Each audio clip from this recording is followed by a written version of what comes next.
சிவாய நமஹ.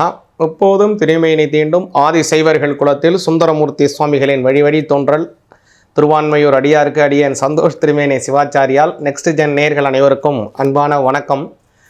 வரக்கூடிய இந்த தை மாதம் 2026 பார்த்திங்க அப்படின்னா ரொம்ப அற்புதமான மாதமாக அமைதுங்க. பொதுவாகவே இந்த தை மாதம் பார்த்திங்கன்னா முருகப்பெருமானுக்கு ரொம்ப உகந்தமான மாதம். தை மாதம் பூச நட்சத்திரத்தை அம்பாள்கிட்ட தவம் இருந்து முருகப்பெருமான் சக்தியினுடைய சுரூபமாக இருக்கக்கூடிய ஆயுதத்தை பெற்ற அந்த வேல் வாங்கக்கூடிய அற்புதமான நிகழ்வு நடந்தது இந்த தை மாதம் பூச நட்சத்திரத்தில்.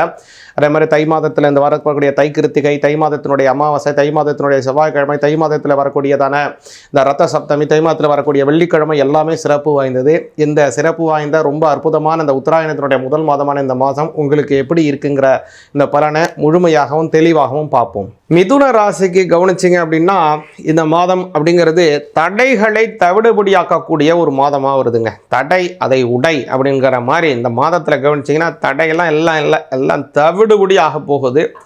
மிதுன ராசிக்காரங்களை கவனிச்சிங்க அப்படின்னா 3ஆம் அதிபதியாக இருக்கக்கூடிய அந்த சூரிய பகவான் அட்டமஸ்தானத்திலே மறைகிறார். இந்த அட்டமஸ்தானாதிபதி மறைகிறாரே அப்படிங்கிற கவலை வேண்டாம்.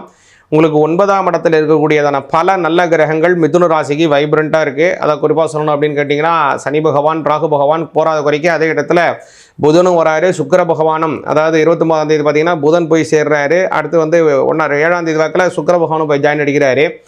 அதனால் ஜீவன 9ஆம் இடம் வலிமையாகுது. 9ஆம் இடம் வலிமையானால என்னன்னு கேட்டிங்க அப்படின்னா பல நல்ல விஷயங்கள் நடக்கும். 9ஆம் இடங்கிறது தெய்வ வழிபாட்டுக்கு 9, 5 இதெல்லாம் சேரணும். 1, 5, 9ங்கிறது முக்கியமாக சேரணும். அதனுடைய சேர்க்கை இருக்கிறதுனால உங்களுக்கு கவனிச்சிங்க அப்படின்னா ரொம்ப வலிமையான தெய்வ வழிபாடுகள் கிடைக்கும். ரொம்ப தெய்வ சாமியை நம்ம கும்பிட்டு வந்தால் கூட இந்த சாமி அனுகிரகம் நமக்கு கிடைக்கிறதுக்கு ஒரு நாள் வரணும். அந்த அனுகிரகம் வந்தால் தான் சாமியோடைய அனுகிரகமே நமக்கு கிடைக்கும். அதனால் அந்தமாரி ஒரு நல்ல நாள் இன்றைய தினம் உங்களுக்கு உருவாகுது. இந்த மாதத்தில் தை மாதத்தில் உருவாகுது.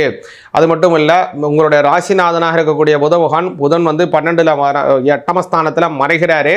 அதே அவரே 29ஆம் தேதிக்கு மேலே கவனிச்சிங்க அப்படின்னா அது 10ஆம் இடத்துக்கு மாறுகிறார், 9ஆம் இடத்துக்கு மாறுகிறார். அதனால் உங்களோட ராசிநாதன் மறைஞ்சிட்டக்கூடிய முற்பகுதி கொஞ்சம் சுமாராகவும் பிற்பகுதி நல்ல பலன்களையும் உங்களுக்கு கொடுக்கும். அதனால் முதல்ல 29 தேதி 15லேருந்து 29 தேதி வரக்கூடிய அந்த 14 தினங்கள் கொஞ்சம் பொறுமையாக இருக்கிறதுக்கும், மீதம் இருக்கக்கூடிய ஒரு 15 தினங்கள் அமக்கலமான அமோகமான நல்ல வளர்ச்சிகள் கொண்ட ஒரு நல்ல நாளாகவும் இந்த தை மாதம் உங்களுக்கு அமையுது மிதுன ராசிக்காரங்களுக்கு. அதனால் மிக மிக முக்கிய முடிவுகளை ஏதாவது எடுக்கணுங்கிற பட்சத்தில் முற்பகுதியிலேருந்து கொஞ்சம் தாழ்த்தி பிற்பகுதியில் அந்த முடிவு எடுக்கிறதுக்கு நல்லது. ஏதாவது வீடு வாங்கணும், வாகனம் வாங்கணும், அது மாதிரி இருக்குன்னா முற்பகுதியை கொஞ்சம் பொறுமையாக நிதானிச்சுட்டு அடுத்த வரக்கூடிய பிற்பகுதியில் அதை நீங்கள் செய்யுங்க. அப்போ நல்ல பலன்கள் உங்களுக்கு பரிபூர்ணமாக கிடைக்கும். உங்களுடைய 4ஆம் அதிபதியாக இருக்கக்கூடிய புத பகவான் 9ஆம் இடத்துல போகிறாரு. அதனால் நல்ல கல்வி வளர்ச்சி அதிகமாக இருக்கும்.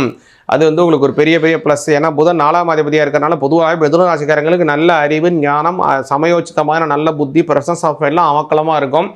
அதில் இப்போ புத பகவான் அதில் 9ஆம் இடத்துல வேற போய் சேர்றதுனால என்ன ஆக போகுது அப்படின்னா இரட்டிப்பாக உங்களுடைய புத்தி வேலை செய்ய போகுது. பலவிதமான கஷ்டங்கள், ரொம்ப நாளாக நீங்கள் பட்டு கொண்டு இருக்கக்கூடிய கஷ்டங்களாக இருக்கலாம், அல்லது உங்களுக்கு ஏற்பட்டு கொண்டு இருக்கக்கூடிய நிதி சுமையை கொஞ்சம் பயங்கரமாக இருக்கலாம்.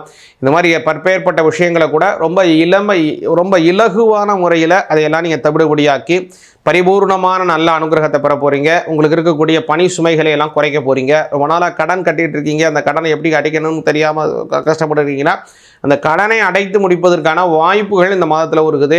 அதனால் அதை நீங்கள் பார்க்கணும். எதுக்காக அப்படி நான் திரும்ப சொல்கிறேன் அப்படின்னா புதனுக்கு 6ஆம் அதிபதியாக இருக்கக்கூடியவர் செவ்வாய் பகவான் இப்போ 8ல் மறைகிறார். 6ஆம் அதிபதி 8ல் மறைந்தால் கட்டவன் கட்டது கிட்டிடும் ராஜயோகம் அப்படின்னு சொல்லுவாங்க பெரியவங்களாம். அதனால் அது முக்கியமாக 6ஆம் அதிபதி 8ல் போகக்கூடியது கடன் சுமை அல்லது எதிரிகள் இந்த மாதிரியான எல்லாமே 6ல் இருக்குது. அவன் அஷ்டமஸ்தானத்திலே மறைகிறதுனால முக்கியமாக சொல்லணும் அப்படின்னா அந்த கடன் சுமைகள் குறையும். உங்களை எதிர்த்து உங்களை யாராவது கார்னர் பண்ணுறாங்க, அதிகமாக உங்களோட ரொம்ப கஷ்டத்தில் உங்களோட இருக்காங்க அப்படின்னா, அவங்களோட ஒரு இதுவாக இருக்காங்க, உரசல் போக்கில் இருக்கிறாங்க அப்படின்னா அவங்களுக்கு ஒரு சமாதானம், அவங்களுக்கும் ஒரு நல்ல சமாதானம், நல்ல சாந்த ரூபங்கள், அவங்களால உங்களுக்கு நல்ல இணக்கமான சூழ்நிலை, உங்களுக்காக சில நல்ல பலன்கள் அவங்களுக்கு கிடைக்கிறது, அவங்களால சில பல நல்ல பலன்கள் உங்களுக்கு கிடைக்கிறதுன்னு போல எண்ணற்ற நன்மைகள் கிடைக்கும். மிதுன ராசிக்காரங்க இந்த மாதத்தில் செய்ய வேண்டியது மிக முக்கியமானது என்ன அப்படின்னா, இந்த மாதத்தில் வரக்கூடியதான ரத சப்தமி அது எப்போ வருது அப்படின்னு பார்த்தீங்க அப்படின்னா 25ஆம் தேதி வருதுங்க. அந்த ரத சப்தமி தினம் நீங்கள் என்ன பண்ணணும் அப்படின்னா, உங்களுடைய பக்கத்தில் இருக்கக்கூடிய ஒரு பெருமாள் கோவிலில் போய் அது வழிபாடு செஞ்சுட்டு அன்றைய தினம் விஷ்ணு சகஸ்ரநாமம் பாராயணம் பண்ணுங்க, அல்லது பெருமாள் கோயிலில் அந்த அர்ச்சனை பண்ணிட்டு வந்தீங்க அப்படின்னா ரொம்ப நல்ல பலன் கிடைக்கும். விஷ்ணு சகஸ்ரநாமம்லாம் பாராயணம் பண்ண தெரியாது அப்படின்னா ஒன்றும் வேணாம், துளசியை கொண்டு பெருமாளுக்கு 25ஆம் தேதி ரத சப்தமி அன்னைக்கு அர்ச்சனை பண்ணிட்டு வாங்க. ரொம்ப நல்லதானது. குடும்பத்தில் நல்ல சுபிக்ஷம், லட்சுமி கடாட்சங்கள், வசீகரங்கள் ஏற்படும். சிவாய நமக. முன்னாடியே சொன்னேன், இந்த தை மாதம் அப்படிங்கிறது தெய்வ வழிபாடுகளுக்கு ரொம்ப உகந்தமான மாதம். இந்த மாதம் அப்படிங்கிறதே அமோகமான மாதமாக வருதுங்க. இந்த மாதத்தில் வரக்கூடிய தை வெள்ளிக்கிழமையிலேருந்து எல்லாமே சிறப்பு வாய்ந்தது. இதில் முக்கியமானது என்னென்னா, தை அமாவாசை ஜனவரி மாதம் 18ஆம் தேதி ஞாயிற்றுக்கிழமையில் வருது. அதனால் முன்னோர்களுக்கு தர்ப்பணம் செய்வதற்கு மிக உகந்தமானது. அதே மாதிரி தைப்பூசம் பிப்ரவரி மாதம் 1ஆம் தேதி வருதுங்க. இந்த தைப்பூசம் அப்படிங்கிறது முருகப்பெருமானுக்கு வருடத்திலே 6 தினங்கள் சிறப்பு வாய்ந்தது. அவர் அவதாரம் செய்தது வைகாசி மாதம் விசாக நட்சத்திரத்திலே. அதே மாதிரி அவர் வந்து சூரனை சம்ஹாரம் செய்தது ஐப்பசி மாதத்திலே வரக்கூடிய வளர்பிறையிலே வரக்கூடியதான சஷ்டியிலே அவர் சம்ஹாரம் செய்கிறார்.